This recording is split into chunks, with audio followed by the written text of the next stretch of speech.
धुक्याने झाकलेले दाट जंगल, वाऱ्यावर हलणारी झाडं आणि लांबवरून येणारा एक गंभीर मंत्रोच्चार, ओम श्री स्वामी समर्थ, ओम श्री स्वामी समर्थ, अशा वातावरणातून आपली कथा सुरू होते. कर्नाटक आणि महाराष्ट्राच्या सीमेवर असलेल्या जंगलात वर्षानुवर्षे एक अफवा पसरलेली होती. त्या जंगलात एक दिव्य संन्यासी वावरतो. तो येतोय अचानक आणि नाहीसा होतोय अचानक. लोक म्हणायचे, तो कोणी साधा माणूस नाही, तो परमहंस आहे, देवदूत आहे, वा कदाचित स्वयं दत्तगुरु. आणि त्या संन्यासाचं नाव होतं श्री स्वामी समर्थ. एका दिवशी रात्र जवळ आली होती. अंधार पसरत होता. एक व्यापारी रस्त्यावरून जात असताना त्याची बैलगाडी चिखलात अडकते. पाऊस कोसळतोय, वादळ उठतोय, रात्रीचा काळोख दाटतोय. व्यापारी घाबरलेला. तो हात जोडून म्हणतो, देवा मदत कर, कुणीतरी मदत कर. अचानक एक खोल गंभीर आवाज येतो. का घाबरताय? पुढं जा, तुमचं रक्षण होतंय. व्यापारी चकित होतो. कोणी दिसत नाही. तो धावत मागे वळतो आणि पाहतो एक तेजस्वी, उंच, बलंड संन्यासी. त्यांच्या डोळ्यांत विचित्र तेज, काळी पिवळी वस्त्रे, लांब जटा, तोंडात विलक्षण गंभीर स्मित. संन्यासी म्हणतात, घाबरू नका, पुढं जा, तुमचा मार्ग मोकळा आहे.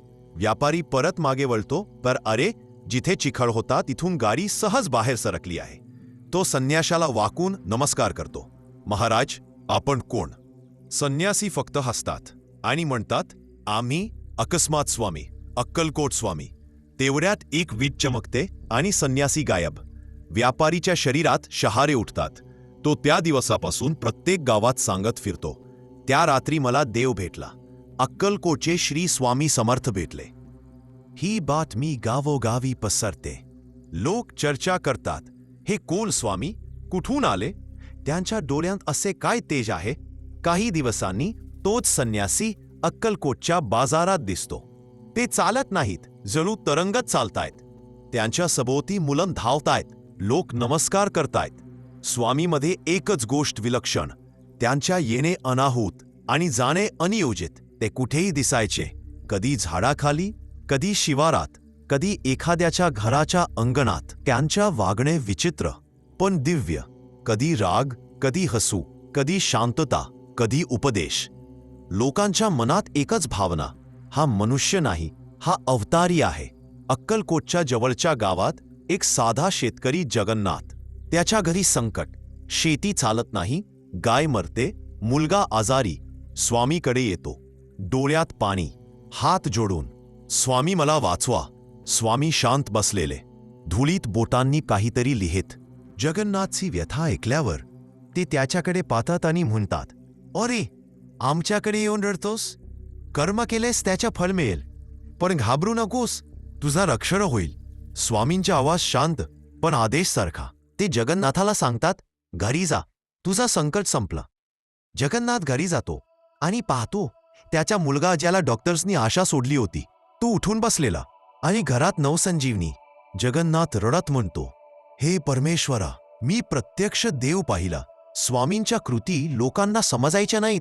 कधी ते एखाद्याच्या अंगणातल्या माठात पाय ठेवतात, कधी उंदीरांच्या मागे धावतात, कधी लहान मुलांसारखे नाचतात, कधी अचानक रागावतात. लोक म्हणतात, ते वेडे आहेत का? पण अनुभवी भक्त म्हणतात, नाही, ते लीला करतात. एखाद्या दिवशी स्वामी एखाद्या माणसावर राग काढतात, पण त्या रागामुळे त्या माणसाच्या जीवनातील संकट नष्ट होतो. कधी ते कोणाला शिव्या देतात, पण पुढे कळतं त्याने त्या व्यक्तीचे कर्म शोषून घेतले. कधी ते कोणाच्या घराचा माठ फोडतात आणि दुसऱ्या दिवशी त्या कुटुंबात संपत्तीचा वर्षाव होतो. लोकांना शेवटी कळते, स्वामींच्या प्रत्येक कृतीमध्ये अर्थ आहे. ते दिसतात ते जसे तसे नाहीत. अक्कलकोटमध्ये एक ब्राह्मण मुलगा येतो. त्याला शिक्षणात अडथळे. तो स्वामींकडे जातो आणि म्हणतो, स्वामी, माझ्या शिक्षणासाठी आशीर्वाद द्या. स्वामी धुळीत काहीतरी लिहितात आणि पुसून टाकतात, पण मुलाचे डोळे ती अक्षरं वाचतात. हा मुलगा भविष्यकाळात विद्वान होईल. काही वर्षांनी तो मुलगा देशातील सर्वात मोठ्या विद्वानांपैकी एक बनतो. लोक म्हणतात, स्वामींची धूळ ही भविष्य सांगते. एकदा काही गावकरी विचारतात, स्वामी, आपण कोण? स्वामी गंभीर होऊन म्हणतात, आम्ही दत्त अवतार, काळ आणि अवकाशाच्या पलीकडचा. त्यांच्या डोळ्यांत वीज चमकते. लोक मागे हटतात. पुढे म्हणतात, आम्ही असतो तेव्हा कुठेही असतो आणि नसतो तेव्हा कोणालाच दिसत नाही.